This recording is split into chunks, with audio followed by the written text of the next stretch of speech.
I just want to reiterate how crazy it is that a popular song had a chorus with the lyrics, "So keep your bankroll lottery, eat your salad day, deathbed motorcade." I mean, When the song starts, it's like, oh, cool, a funky groove. This is it. yeah. This is something different, and I like it and amazing. And then just out of nowhere, I told you 500 more times. I told you 500 more times. Tiny Music, songs from the Vatican Gift Shop by Stone Temple Pilots. This was released on March 26, 1996. Makes this thing 30 years old. It was released on Atlantic Records, produced by Brennan O'Brien, and recorded at the Westerly Ranch in Santa Ynez. I hope I'm pronouncing that right, California. Tiny Music debuted at number 4 on the Billboard 200. All of its singles topped the mainstream rock charts. It's a double platinum album.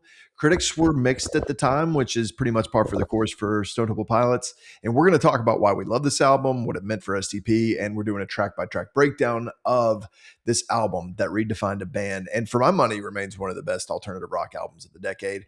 Welcome to Self-Titled. I'm Seth Sparks, joined by my co-host Josh Best up in South Central Kentucky. Buddy, what do people need to do if they want to support the channel? Like this video, share it with a friend, subscribe to the channel, do all the things, help us out. We're going to help you out. Beautiful. Love it. Gosh, that's so nice just to be able to throw that to you. Man, we were both 15 when this album came out, and we were actively hanging out together. This album hit at a time when our lives were like, we were kind of, everything was centered around the music that we listened to. First of all, like, how insane is it that this is 30 years old? And what do you remember about STP and Tiny Music from this time? I remember when Stone Temple Pilots first hit the scene, and we're in the heyday of MTV, and what was it, Plush? Was that their first big hit? That video's playing all the time, and it's like, oh man, here is another band that is super cool that I can get into and I can relate to. I feel like people were still, just I feel like Stone Temple Pilots were putting out albums where you're still in love with the current one. When the new one comes out, it's like, bam, already another one. So I feel like I was still listening to every track on Purple when Tiny Music came out and couldn't wait for it. And when I listened to this one, I was like, perfect, here we go again. Tiny Music had what, 2 or 3 chart toppers that had awesome videos that we got to see all the time. So it was like, here we go again. This band has hit another home run. My memories of like Big Bang Baby, the first single from this album, are kind of vague, but I definitely remember hearing Tripping on a Hole in a Paper Heart, which is the second single, and I was kind of compelled by it, but a little perplexed too. And I remember thinking it just sounded really different than most of Stone Temple Pilots' earlier singles, both in terms of like Scott Weiland's vocals, but just the overall sound. And I'm not sure when I became fully aware of the band's reputation, like especially preceding this album, this reputation as being derivative of other grunge and alternative bands. But I know from the beginning, I always liked their music, and I wasn't too bothered by it. And I don't even think I was very aware of like what critics were saying. But even when the band sounded similar to their contemporaries, they still had great songs. Like I remember really liking Plush and Wicked Garden and Creep off of Core, off their first album. Even though the production and Weiland's vocals, they were pretty reminiscent of other bands. But I think that by the time you get into Purple, you get into their second album, songs like Interstate Love Song and Big Empty were starting to become a little bit more distinct. To this day, I think those songs hold up really well. But what about you? Were you aware of those criticisms of Stone Temple Pilots? Like, did you care? How did you feel about the band before this album came out? I had I didn't know what was going on with critics and what critics were saying. As you were talking, I was just putting myself back into being a teenager and what led me to be a fan of certain bands and what got me to buy their album or follow them. And for me it was all about what obviously what songs they have. It's so funny, uh being a teenager. I remember having conversations where you're talking to your friends, you're like, what album are you gonna buy? And you almost like you're waiting for your friend to buy an album and be like, oh, okay, he's gonna get that one, I'll get this one over here. Because when you're when we were 15 and we didn't have a job and you got to go to disc jockey and fork out $16 for a CD, you want to have an album that has more than just the song that's on MTV that's good. So I just remember Stone Temple Pilots being a band where I gravitated to them immediately because they were a band where I could listen to their albums start to finish. So immediately, they I've got Core and Purple in my album case, and I'm listening to those albums start to finish, and that's what drove me to being a fan. Do they have more than just what they're giving us on the radio and on MTV? It's funny too. Like you think about those albums. Core came out in '92. Purple came out in '94. We're what, 11, 13. I mean, the last thing you're thinking about is like, is this derivative of everything else that's going on? Like, you don't care about that. You're like, do I like this song? Is it one that I just want to listen to You again and again and again? I would argue you almost don't even be like, are they trying to be somebody? Is he trying to sound like this person? You're not even. I don't even remember having those thoughts. I just remember, do I like this song or do I not like this song? Absolutely. I think, and it's the best way to think about any band. I think, like, ultimately, they could sound like, and I get it, like the way, I want to run through your wicked garden. Like I get it. I get it. That's heavy handed. And it sounds a lot like other things that are going on. But if that song's not good, it doesn't matter. It's like you can be, you can kind of take on the sounds of what's popular at the time. But if the songs are shallow, it's not going to last all that long. And then, when you get into this album, Tiny Music, songs from the Vatican Gift Shop. I know you love extremely long album titles, so but this was like the biggest departure from that earlier sort of grunge centric sound. And I mean, people can have debates about whether you would include STP as a grunge band or whatever, but the music on their first two albums, it had that heavier handed, big grunge sound that hit you over the head.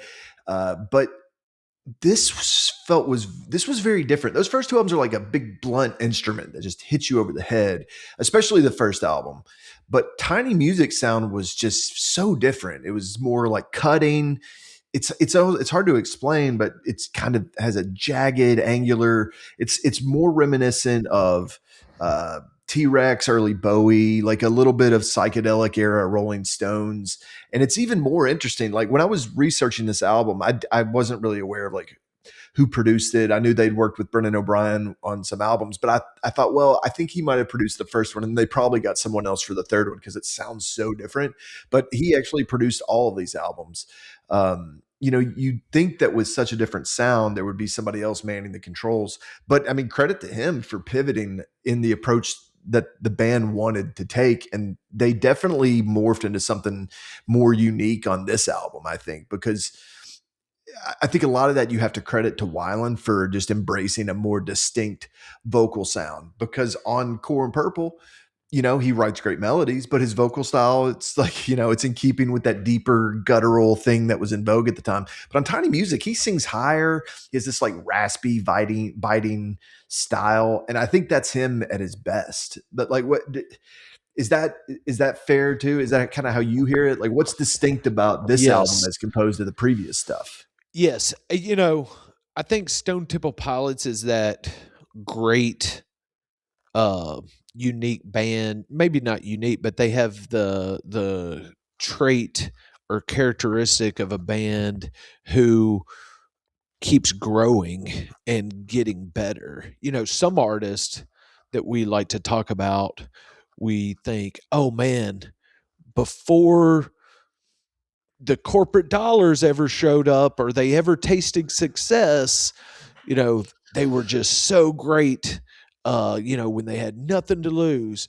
There's other bands where it's like they hone their craft as they mature, and that's what I feel like Stone Temple Pilots is doing. It's like, hey, in 1992, core sounds like what's going on in the early 90s grunge stuff. And then by 1996, when Tiny Music comes out, you start thinking about what's coming out in 96 and the years later. I mean, Tiny Music sounds like, yeah, Led Zeppelin 3 or something, just like this masterful achievement.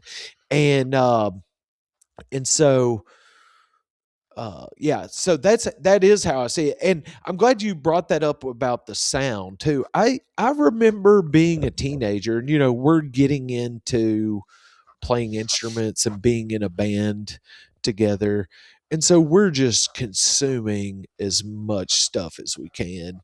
And I just remember VH1 and MTV being so cool in this day because they just had all this behind the scenes footage, tons of interviews, and you're just getting to hear straight from your hero's mouth about songs and albums. And I just remember hearing people talk about trying to achieve a sound.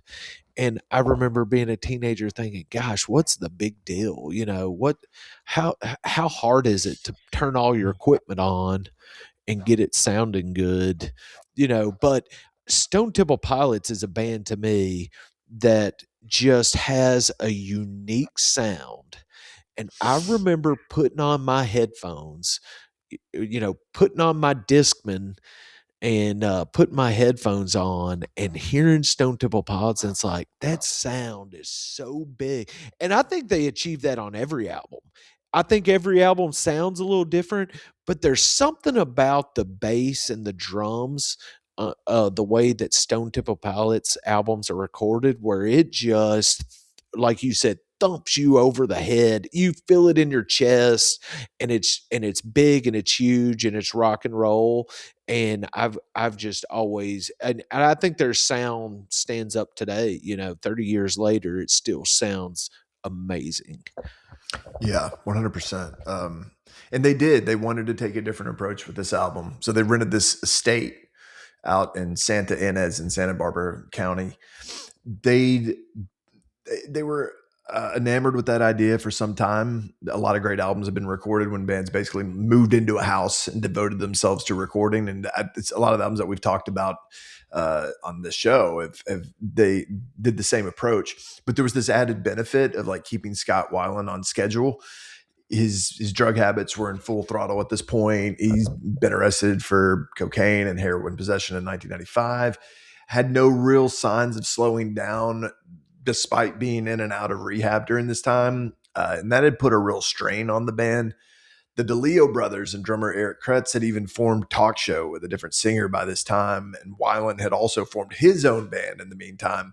But I mean, you think about it, like, especially for Robert and Dean, I mean, they're really prolific around this time. You're talking about like as soon as you're used to an album being out, there's a new one out. But they've been writing material for both Talk Show and STP.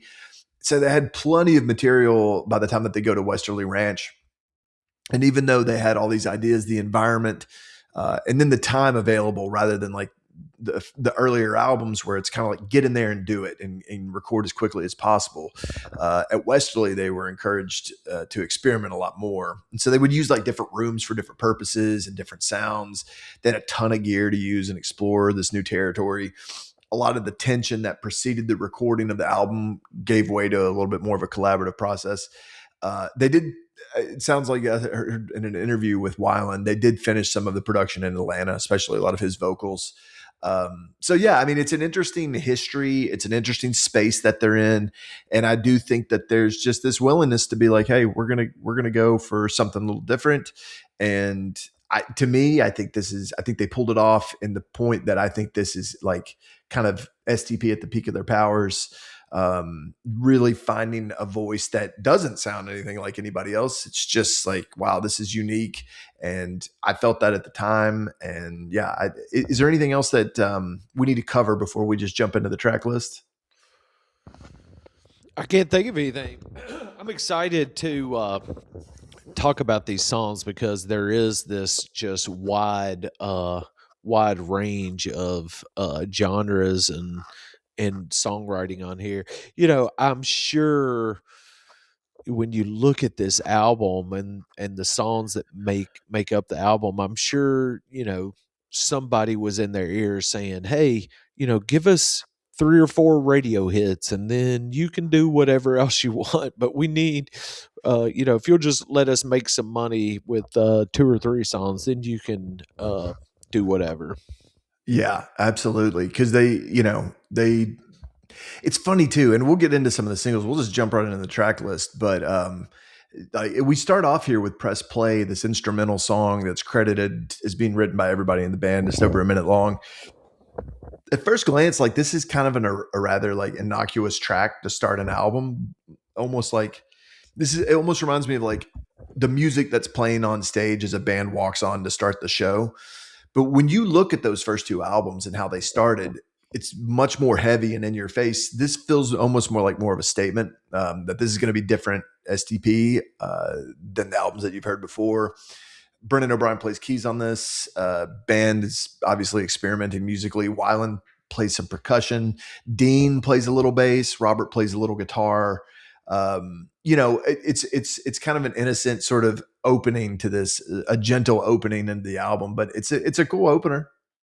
Yeah, super cool.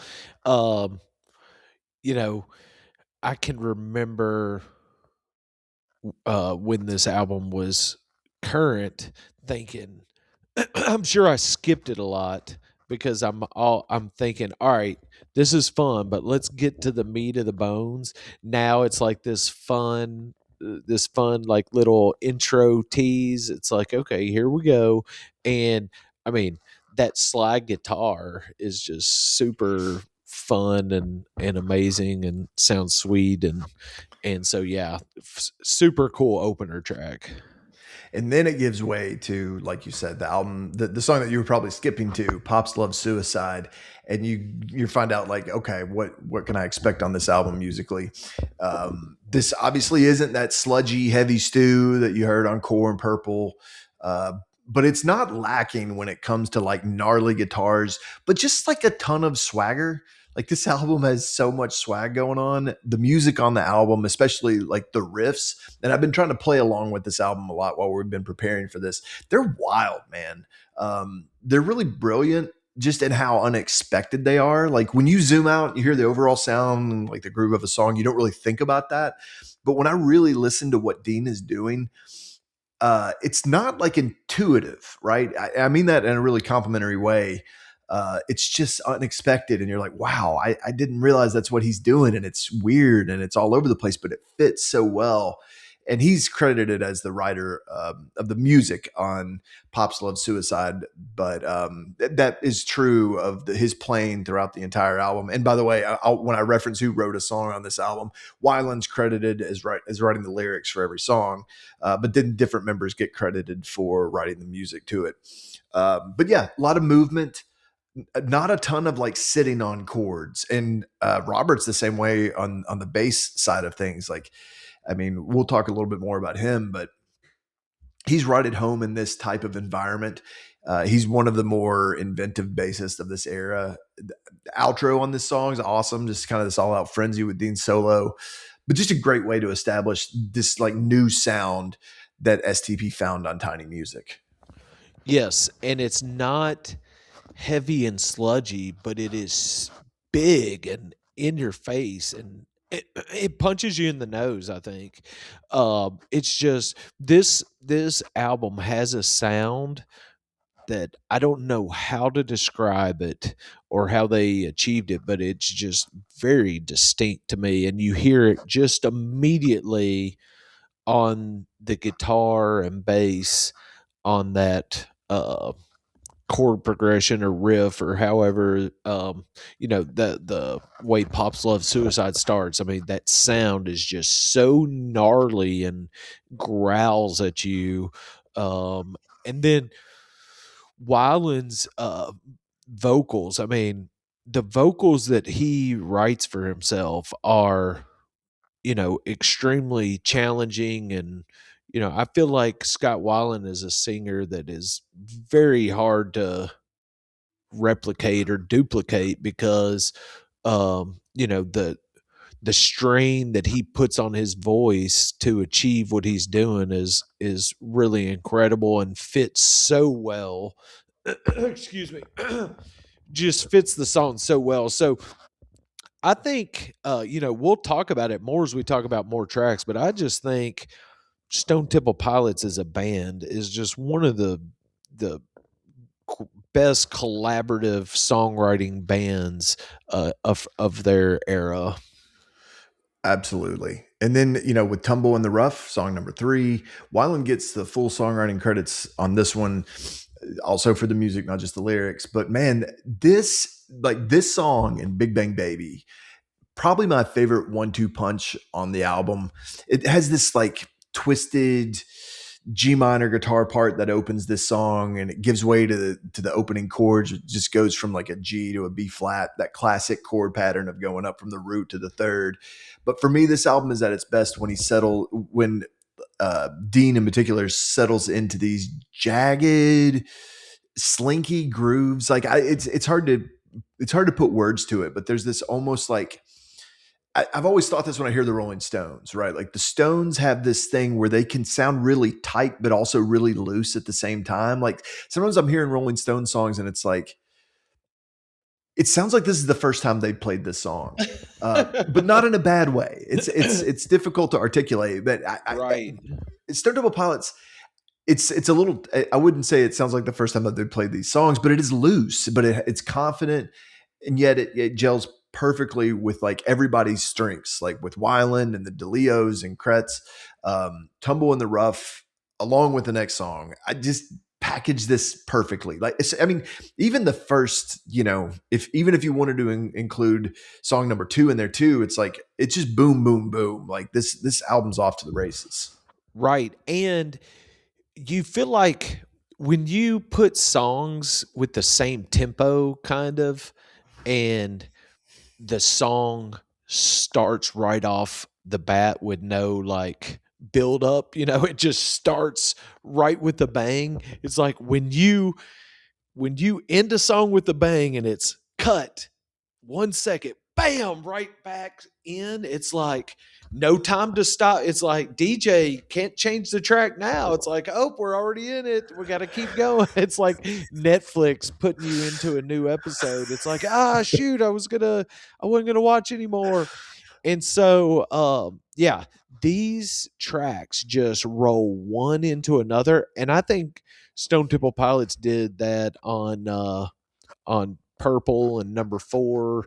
I think they're masters of doing that, of keeping the energy up on an album. So yeah, these tracks 2, 3, and 4, I agree, just run right into another, and the energy is amazing. They just continue with this gigantic arena rock sound that just blows you away. And yeah, Big Bang Baby, you were talking about seeing that video for the first time, or hearing that for the first time, and thinking, now what are we doing? I still to this day, I think the best thing about this song is the energy. It's just relentless. It never stops. And I think this song is just as cool today as it was 30 years ago. Yeah, absolutely, man. And on that, like you're talking about with Big Bang Baby, like I mentioned playing along with this album a lot. Like I really enjoyed playing along with this song. The riff in the verse, it's so busy. Like It's there. He's not sitting on a chord. Again, it moves a lot. It's a very busy, in a super cool way. But he plays this riff that's essentially doubling what Robert plays, what the bassist plays. But he's adding in a fifth. That makes it almost more of a power chord than single notes. It's kind of tricky to get the timing of exactly right, like he plays it, which is true of like all his playing. It's tough to emulate, and that's true of Robert as well. But the guitar is this combination of like it's fairly precise playing, but again, it's mixed with this looseness, so it has this tight end, but it also feels loose at the same time. Robert wrote the music to Big Bang Baby. The video was done on the cheap, which is the opposite of what bands were doing at the time. And I've heard them talking about this in an interview. But this was like an era of big budget music videos, and the band basically did this on tape. Uh, this might be my favorite song on the album right now, but it's funny almost watching the video. It's like I don't know if you've seen it any recently, but it's like it does look really cheap, but they look so cool, man. Like Weiland's got the moves. He's like just your perfect lead singer when it comes to like how to move on stage, how to work the microphone. Just that all that swagger is right there. And I like the video. It could be on a mobile phone from that time. Actually, I guess mobile phones probably didn't have video at that time, but you know what I mean? Like it could be on whatever, but they're so magnetic that you're just like, oh man, they're just so cool. Right. Yeah. Gosh, I bet I haven't seen this video in 20 years, but I can still picture it in my head. And yeah, you're right. You know what I did watch? Um, I watched a performance of, I can't remember what song, but I feel like it was maybe a couple songs from this album. Maybe it was from Purple. Anyway, it was from an MTV Spring Break.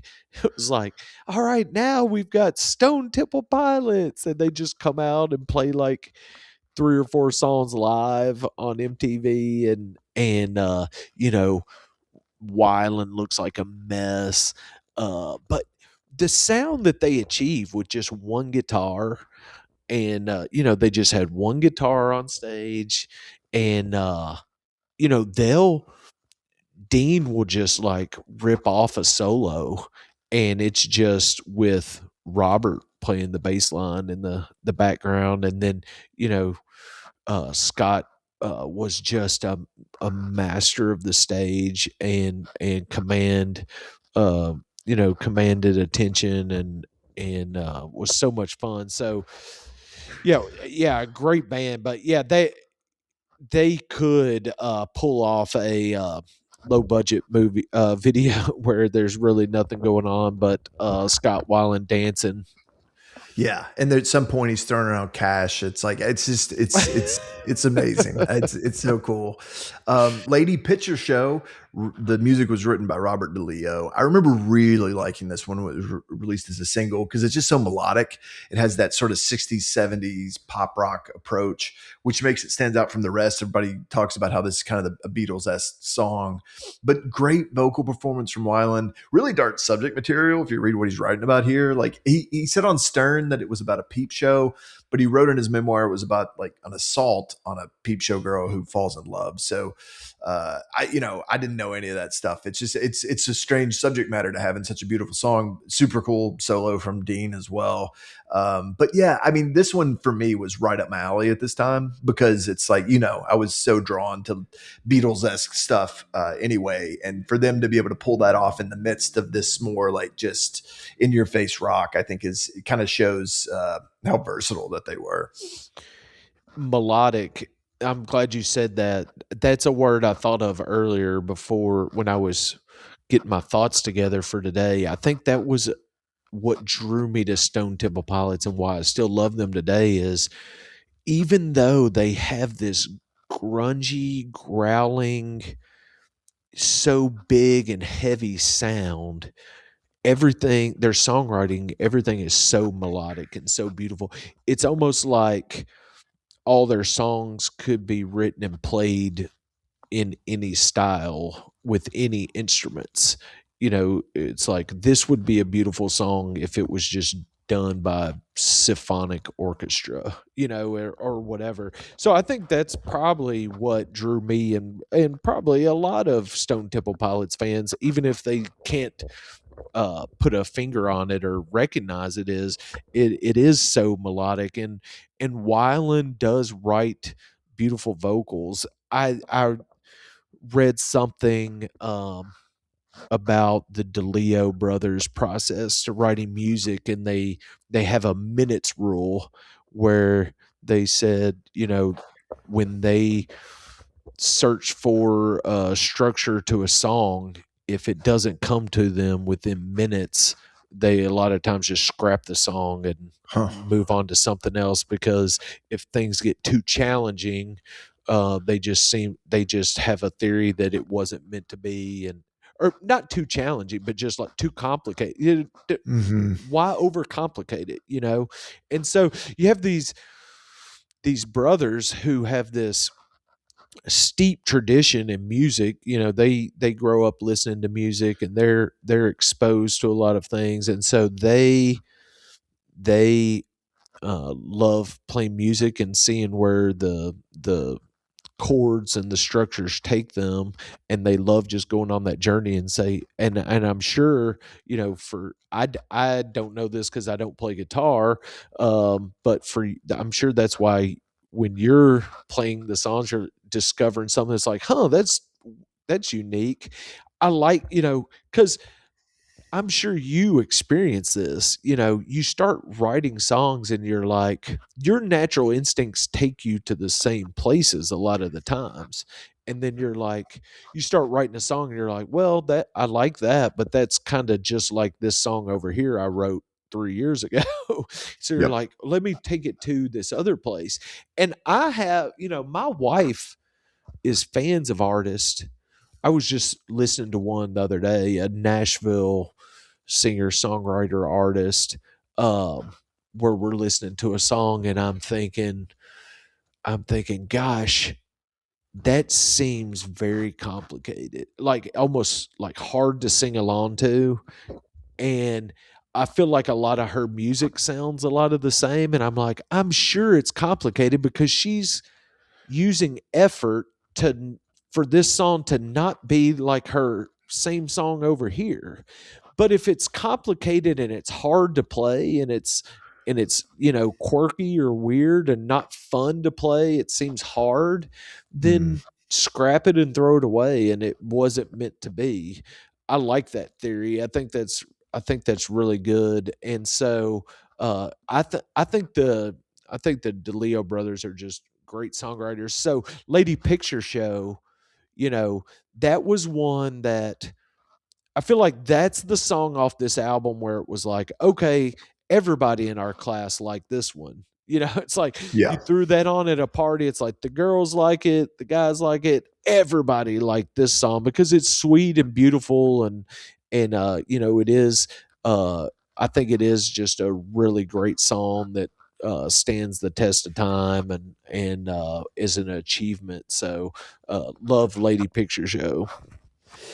Next song, and so I know, written music was written by Robert DeLeo. I love this like really strange track. This it's like subtle. There's a YouTube video. There's actually a video on the band's YouTube channel. I guess it was a video at the time. I don't know, but there's a lot of like home footage from the recording sessions of Tiny Music. Bass is really the center of gravity on this song. It's a great example of why Tiny Music is just so different from the first STP albums because it has like this lounge music feel. It's kind of crazy that this is the same vocalist who sang like Wicked Garden, right? Like, but he writes a great melody, like we're talking about.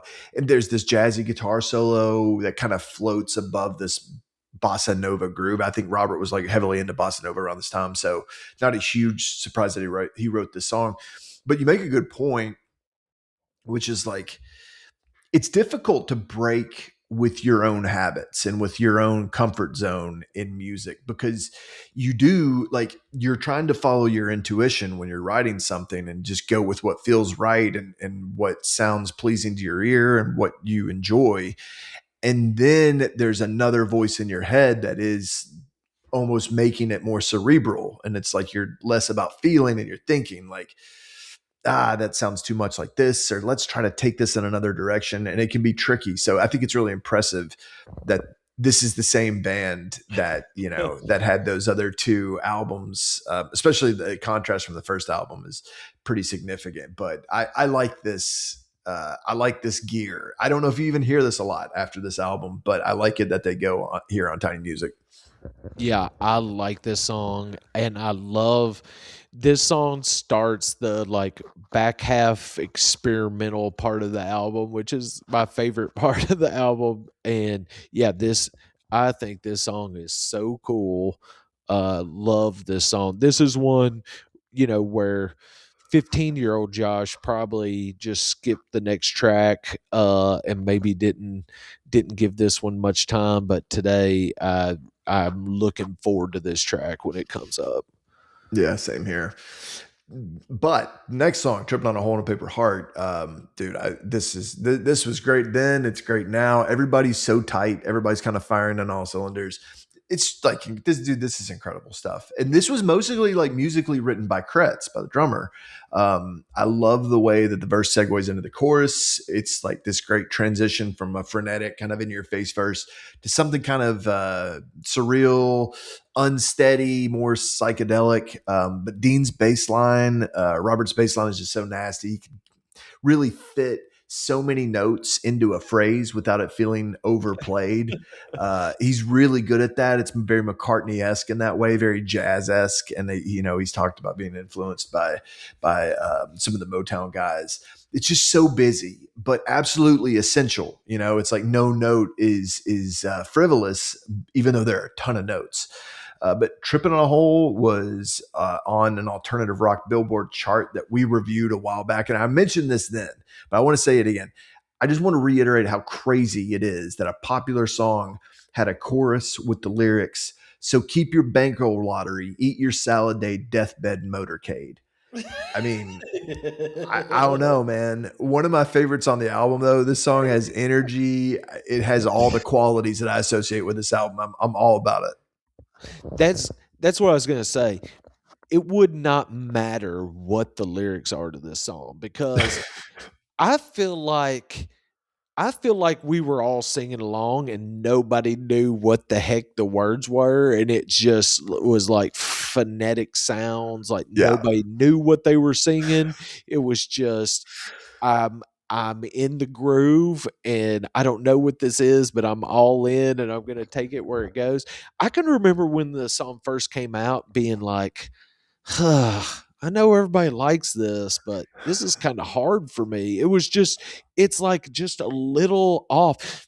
The Yeah. energy is amazing, and I love the energy. Now, I mean, it wasn't long after the song was out that it became one of my favorites, but it is not your typical pop, chart topper song because it is so bizarre, but there is just something about that chorus that Yeah. is like it sticks its fangs in you and doesn't let go. It's like it wouldn't matter what the words are, everybody's going to sing along.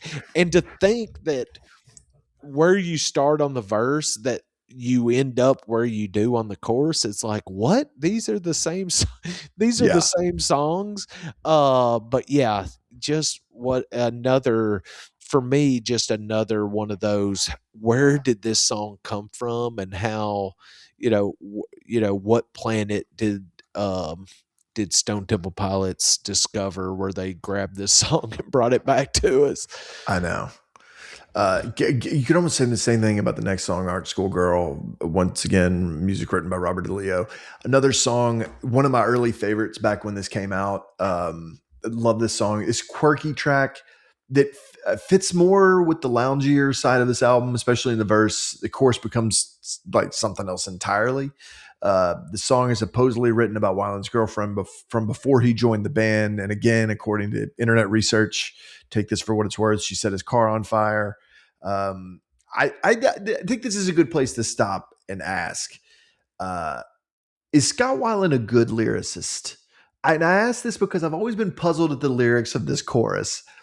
I always thought it was, "I told you 5 or more times," but I seen it listed as, "I told you 5 or 4 times."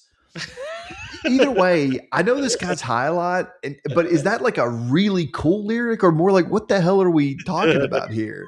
And does it even matter? Like maybe more to your point from earlier. Like, does it even matter if it's what he's talking about? My Here's my theory on being a lead singer in a rock band in the 90s is when you can sing and dance and control the crowd like Scott Weiland does, you don't have to be a good lyricist and it doesn't matter what you're saying. Yeah, I'll leave the arguments up to somebody else. I don't think Scott Weiland's a poor lyricist. I think he's a good lyricist because what makes good lyrics um causes your imagination to run wild. It yep. makes you it transposes you to somewhere else. It takes you somewhere else. So I think his lyrics do that. Whether, but this lyric right here, for when I was a teenager and still today, I would sing 500 more times. That's what I always say is I told you 500 more times. And so I'm learning something new. I'm learning something new today about this song. But dude, I can remember us being, you know, 15 or 16 years old and talking about this album being like art school girlfriend, like that's where it's at. Like Yeah, I immediately fell in love with this song because when the song starts, it's like, oh, cool, a funky groove. yeah. This is something different and I like it and amazing. And then just out of nowhere, I told you 500 more times. I told you 500 more times. And so then that was like amazing too, because it's like, whoa, it's like, yeah, this is still headbanging and awesome. And then it's like, okay, that's over. And then it's like, okay, back to the cool, like, back to the Scooby Doo intro. It's like, do, do, do. And so, yeah, this song has been a favorite of mine from the first time I ever played this album. I agree, and I will say, I think I ultimately land in a place where it's just like, I think you make a good point, which is like, as a lyricist, if you're making interesting choices and you're not always settling for the easiest, like, that's the easiest thing to say there because it fits phonetically and it makes sense. It's like he's not afraid to be abstract. It is thought provoking often, and yeah, that's where I landed. Is like, you know what? I think he's a solid lyricist. I'm probably not listing him amongst my favorite lyrics. You and I are not like huge lyrics guys anyway, so I'm like you. I think I might defer to other people to really analyze things and take them apart. But I tell you a song that you and I have talked a lot about over the years, and I know is one of your favorites, which is "Adhesive," written by Robert DeLeo, lyrics by Scott Weiland, obviously. This song, I've been playing along with this a lot too, and it is just far stranger than I ever realized. Like when you're listening to it, it's a very pretty song. It goes to a lot of interesting places, and it sounds huge when you get to the chorus. Just beautiful stuff, and at the same time, it is weird, man. There's some weird time signature stuff going on with this song. When I was playing along with it, I was surprised at some of the layers that are going on underneath it that don't really sound like anything else on this album. I'm not sure if they sound like anything else on any other Stone Temple Pilots album, but there's something really unique and moving about this song. I think Adhesive is, I always liked it when I was younger, but today I've grown into it more, I think, and I can totally see why. I think, and you can tell me if I'm wrong, it was one of your favorites on the album.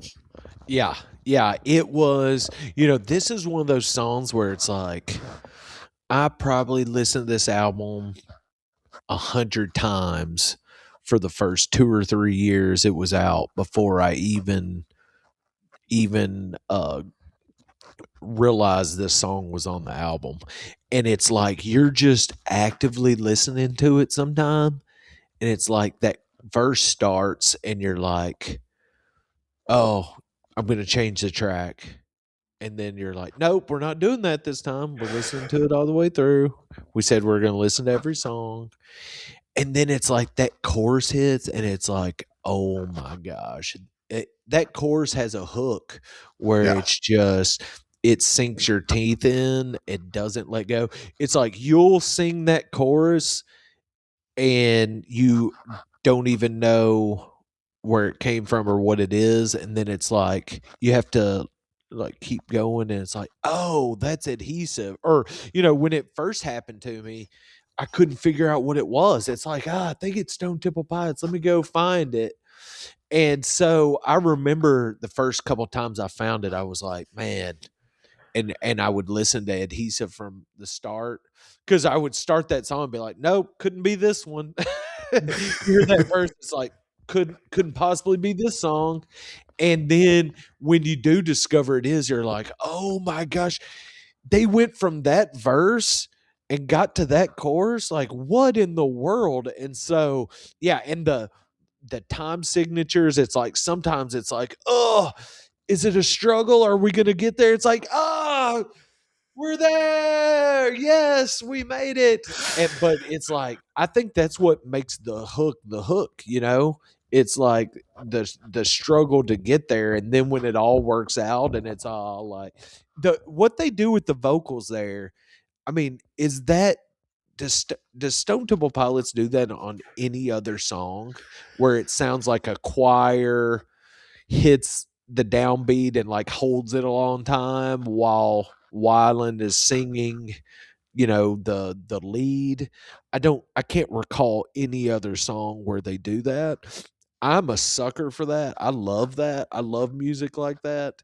I love big sound vocals where it sounds like there's 200 people singing behind a soloist. So that is just, I mean, that is just ear crack for me. I love that.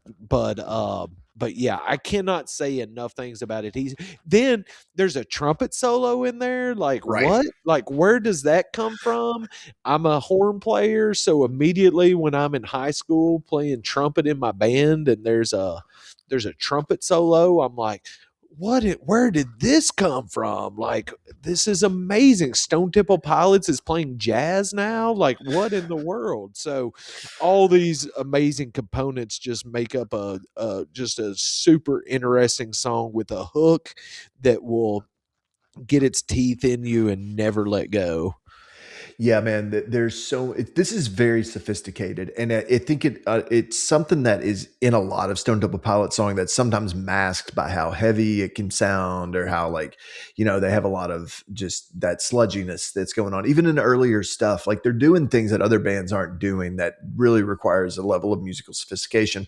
The chord voicings, I don't even fully know what they are in Adhesive when I play along with it. Like you can play it with standard, like just play a C here or whatever, but they're not playing it like that. Like it's very interesting way. And I don't know whether that's from Robert, or if it's from Dean, but the way that they stack chords and the tones that they'll pull in, they're going to pull in sixes. They're going to pull in, just unusual, anything other than like your major triad or bar chord. Like they're definitely going there. And I think Adhesive's a great, example of that. With Ride the Cliche, the next song, Dean DeLeo wrote the music for it.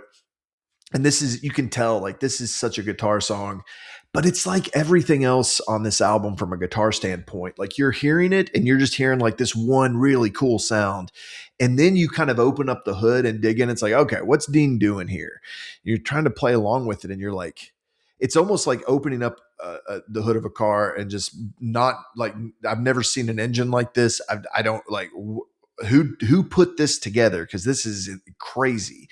That's how his guitar lines are, but it's super interesting. A couple really cool solos back to back on this. It's kind of in two parts, one of which uses a slide. We'll get into that more here in a second, but they are really good at that, and I'm guessing that's Dean, who is really good with a slide guitar. Ride the Cliche was not one that was really on my radar. I think this is true of a lot of albums that we're into at that time. Your attention span is short, and by the end of the album, you haven't heard those songs as often as you've heard like the first 5 or 6 songs on an album. It's true for me for Tiny Music. But man, but it's fun going back to them because it feels fresher when you revisit it like later on. And that's the case for like the back half of like, especially like the last few songs on this album. Ride the Cliche is a good example for that. I just don't think I really thought about it much. And now when I'm listening to it, it's so much fun. I really enjoy the song. It's So good. I love this song. Would you put this on a playlist today? Just like a rando. I just want to hear "Ride the Cliche." 100%. Yeah, me too. I feel like I found this song looking for Adhesive, looking for that hook that's in my head and I couldn't find it. And I would start Ride the Cliche. And Ride the Cliche starts with this very melodic progression that sounds familiar. You're like, oh, okay, yeah, it's probably this one. And then the more you listen to it, it's like, oh, wait, no, it's not this, but gosh, this is cool. Yeah. And yeah, I mean this song sounds like 1996 to me. But Mm. then this sounds like a rock song from 1996, but then like you said, with all these layers of just masterful guitar playing, it's like did you have to look at the credits. It's like is Jimmy Page on here, or Right. like your guitar hero, like Brian May on here, or it's like who else is on here? It's like, nope, that's just Dean DeLeo. And it's just a song that's like lost in the back of the album that nobody probably pays a lot of attention to, and I think it's brilliant. I love it. I love Adhesive and Ride the Cliche as much as any of the songs on the first half of the album that were like major chart toppers. Yeah, it's amazing. I also, and then you know how I feel about Daisy. You probably remember me talking about this song a lot. I used to try to like play along with it, even as a kid when I was like first learning how to play. Instrumental written by Robert DeLeo. I'm pretty sure that Dean's playing that slide lead on it. Just beautiful song. I love the jazzy, but very sad song. Apparently Robert said this is written about a girl, about a person, like he said most of their songs are. I mean, it is an instrumental, it is low key, so I mean, I don't have to go too in depth about it. It's also pretty short, not much over 2 minutes long. But I've always loved this. This has always been one of my favorites on the album. But it's one of those that I remember hearing when I first listened to this album and just it's just like underscores the fact that this band's way more versatile than people get credit for. Like you can name a lot of their colleagues, a lot of their peers around this time in the alternative music scene. I just don't know how many bands would have the wherewithal or the inclination to write a song like this and then to include it on an album. But I love this song. And it's still to this day, like when this comes on, it makes me happy, even though it's a very mournful sounding song. I think some of our favorite artists, when they go to make a record, it's a very personal thing. And it's kind of like a writer sitting down to write a book, or a director directing a film. It's like, this is a moment in history that will only happen this one time, and I want to make sure I capture it and make it super cool. And so I feel like some of our favorite artists, when they go to make an album, they have an idea and say, "Hey, this is what I want to come across," and they're not super concerned with. I mean, I'm sure there's a segment of people that they are very concerned are going to like it, but maybe not the mass majority. And so I feel like Robert and Dean just kind of said, "Hey, you know, this is a piece of ourselves that we want to share with people that we want everybody to make sure they know that we're not just Big Bang Baby and tripping on a hole in a paper heart, that we also do this too, and we really enjoy doing this, and we just want to put it out there and give that to our fans, and document that moment. I think that's how I perceive it, and so I'm just grateful they did. You know, I can remember being 15 or 16 and looking at you and hearing you talk about Daisy, and I'm thinking, yeah, it's like a slide guitar riff. Like, what's the big deal? I mean, it's cool, but now as a grown up, I am I hear the emotion of the song, not just the notes. And I read something that Robert said, when he sits down to write a song, he tries to tap into the emotion that he wants to uh, display. That's not the right word, but he wants to focus on the emotion that he's trying to get across with the song. And so you hear that in Daisy. It's like, this is a sad song about losing a girl, and the I think if anything the song gets across, it's that sadness. So I think this song is super cool, and just another one of those tracks in this back half of the album that I'm so glad that they included, that makes this album unique and interesting. We close things out with Seven Caged Tigers, music from Dean DeLeo. I think just much like this album, the song's underrated. I don't hear people talk about it a lot. I think uh, it's one that I discover even more the more I listen to this album, and I probably didn't pay a ton of attention to it back in 1996. I love it now. It has it's this sound, it's this vibe that STP has on Tiny Music that I don't really know if I hear in later records. Now they go to really interesting places on other records, but there's something specific about the sound on Tiny Music, and I think this song in particular gets to it. And we're talking about Weiland's earlier. We're talking about his lyrics earlier, but the answer gets harder. The truth's getting farther and farther. The bottle keeps churning and churning. Seven cage tigers fly by. There's some really good lyrics in this song, and I think it's a testament to the band and the strength of the material on this album, where you can kind of have this as the closer, a place that that maybe a lot of people won't hear this as much, but it's like really strong. This would be one of the stronger songs on any other band's album, but it's kind of tucked away at the end here after Daisy. But when I go back on repeat now, I love this song. I like this song a lot. I think this was probably written as a single. I think this song is super polished and could have been a single, and probably just decided, that they had stronger tracks or didn't want to release as many. And but I think this song is super cool. Uh, I would put this song on our playlist today.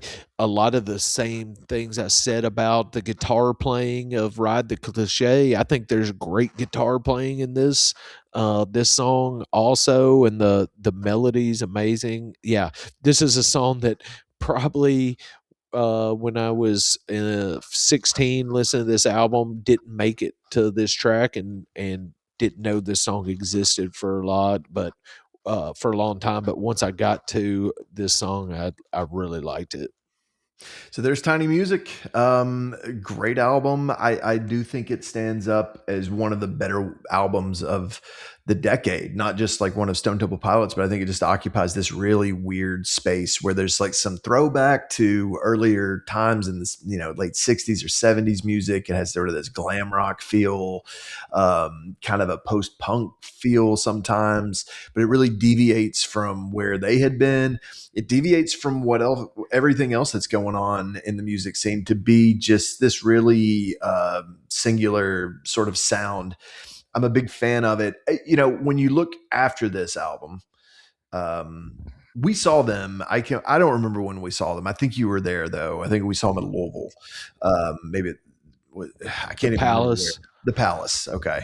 Wait, Um, no. Was that? that's Gosh. that sounds right. Yeah, yeah, I think it was The Palace. And I can't remember when that was. I think it was in the It 2000s. yeah.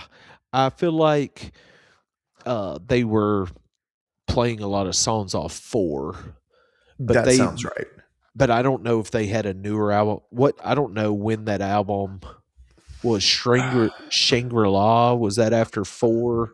Yeah, Shangri-La Dee Da came out in 2001, whereas number I bet that 4 came album out was in out. 99. Yeah, I it bet might it have was been. after 01. Hmm. I think you're right. Of course, with Stone Temple Pilots, man, in '99 when number 4 came out, I listened to that album obsessively. I loved number 4. When I go back and listen to it now, it's a little bit. I think I'm more drawn to Tiny Music. I think like number 4 has like some really incredible songs and some of the band's strongest material on it, and then it has other things that are a little bit more like, I don't know. I feel like there was almost part of them that had a reaction to this album where they're like, we're going to kind of go back to the earlier, heavier things, some of Right. the songs on that album kind of have that vibe. And so for that reason, I kind of find Tiny Music just calls me a little bit more to throw on as a full album. But there are certain songs on 4 that I go back and listen to that I think are some of their best. Shangri-La Dee Da, was a good album. I don't it didn't stay in my rotation as much. I don't know whether I'd moved on from this type of music for a little while and maybe just it didn't focus as much on it at the time. But when I listened to it in preparation for this, like there's solid stuff on there. I was less familiar with the 2010 self-titled album. It was the last one to feature Scott Weiland. Obviously, there's a huge break in between those albums when you're looking at Shangri-La Dee Da in 2001 versus a self-titled album in 2010. And then, of course, Weiland dies. They have Stone Temple Pilots, an album that came out, another self-titled album in 2018. And that is the band's first with Jeff Gutt, who joined the band in 2017. But in between, they had Chester Bennington, who took over vocal duties. He was, a lot of people know him as the guy from Linkin Park. I can't really speak with any authority on STP during that time. I love the DeLeo brothers and Kretz. I think that's a tight unit.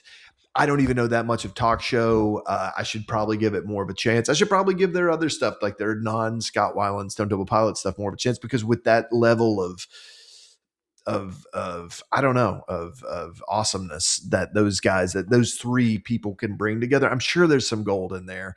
I just can't speak with much authority on it. I get to the point where it's like I kind of like my classic STP, and I'm sure a lot of people are like that. So I don't know. I think that for me, this is kind of the high watermark. Tiny Music. I wouldn't have any objections if someone is gonna stand up for the later albums, and maybe they're right. I don't know, but that's kind of where I land. Great band, and to me, this is like them at in their prime. I can echo a lot of those sentiments. My last experience with STP was around 08, 09. I got to see them when I lived in San Diego, and they were awesome. I remember thinking they were just as good at that time as they were at the Palace in the early 2000s. So they were still doing it. The concert I saw in San Diego, it was Wolf Mother, Black Rebel Motorcycle Club, and Stone Wow, Temple Pilots. It was a that's really a cool show. that's a Yeah. cool bill. I Yeah. can't remember what the venue was, but I can just remember, like, picture one of those stages at Bonnaroo, and there's just one on like this beautifully manicured like soccer field or something. Huh. I remember people being like in barefoot, just like carrying their flip flops because the lawn was just like perfect. But yeah, that was an awesome show. Yeah, and then I just kind of it's like one of those things. It's like your taste just kind of changes and you lose track. And then, and Weiland passes away and you think, gosh, could they ever be the same? And obviously the answer is no, but like you said, there could still be some gold in there. So, but gosh, I just remember being such big fans. They Stone Temple Pilots was constantly in my rotation, listening to music in the '90s, and just one of my favorite bands of all time. Yeah, man. And I think that pretty much sums it up. We'll talk more about some Stone Temple Pilots, I'm sure, in the future. But this has been a blast. Like you said at the top of the episode, if you enjoyed this, if you've watched the whole video, then give us a like on the video, subscribe to the channel. We do these types of conversations a lot about our favorite albums. If you're out there in podcast world, you can just follow us wherever you get your podcasts. For the most part, I think we're pretty widely available. But yeah, this has been a blast, buddy. And we'll talk to you again next time when we do another deep dive.